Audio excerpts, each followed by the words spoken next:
প্রিয় দর্শক, আসসালামু আলাইকুম। আশা করি আপনার সকলে ভালো আছেন, আমিও ভালো আছি। অনেক দিন পর দেখা। প্রিয় দর্শক, কালকে একটি ভিডিওতে আপনারা দেখলেন, আপনারা সবাই হয়তো পিনাকি ভট্টাচার্যকে চেনেন, তার ভিডিও হয়তো কেউ কেউ দেখেন।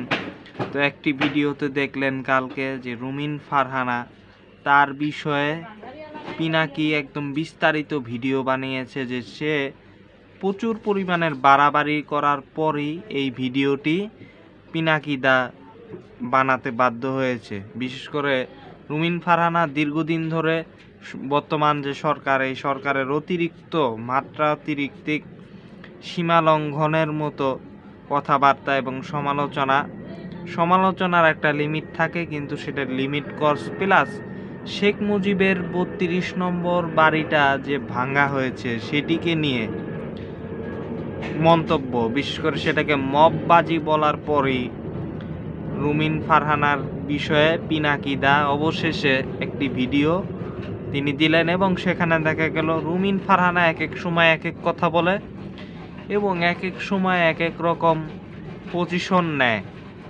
কখনো বলে আওয়ামী লীগের সময় বলে যে না, আওয়ামী লীগ খারাপ হ্যান ত্যান, কিন্তু এখন বলতেছে এখন সরকার যেটা আছে সেটা নাকি আওয়ামী লীগের চেয়ে খারাপ। এই ধরনের একটি কথাবার্তা তিনি বললেন এবং ভিডিওতে কিন্তু তাই দেখা গেল। তো যাই হোক, আর সবচেয়ে বেশি ভালো লাগছে যে বিষয়টা, যে এই যে একটা ছবি আপনারা দেখতে পাচ্ছেন, এই ছবিটা কিন্তু সবচেয়ে বেশি সুন্দর লাগছে বলা যায়। তো পিনাকিদা আসলেই একটি ভালো আমাদেরকে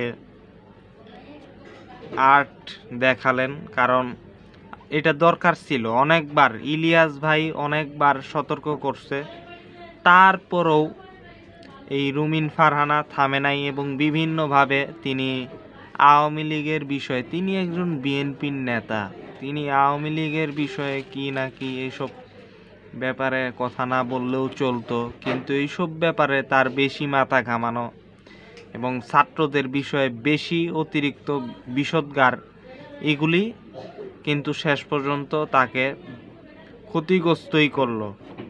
কারণ মানুষ কিন্তু এখন আর বোকা না যে আপনি অতীতে এক ধরনের কথা এখন আরেক ধরনের কথা, এগুলির দ্বারা আসলে মানুষকে এইভাবে করতে পারবে না। এবং ইন্ডিয়ান মিডিয়াতে গিয়া সাক্ষাৎকার দেওয়া, এটা ওইখানে বলা যে আওয়ামী লীগকেই শুধু আমাদের দালাল বানাইলেন, বিএনপিরে বানাইলেন না, এটা অর্থাৎ এই ধরনের কথাবার্তা, এগুলি মানুষ ভালো চোখে নেয় নাই।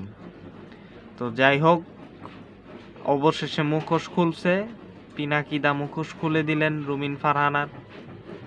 তো আপনারা যারা ভোটার আছেন তারা সতর্ক থাকবেন, এটাই আহ্বান।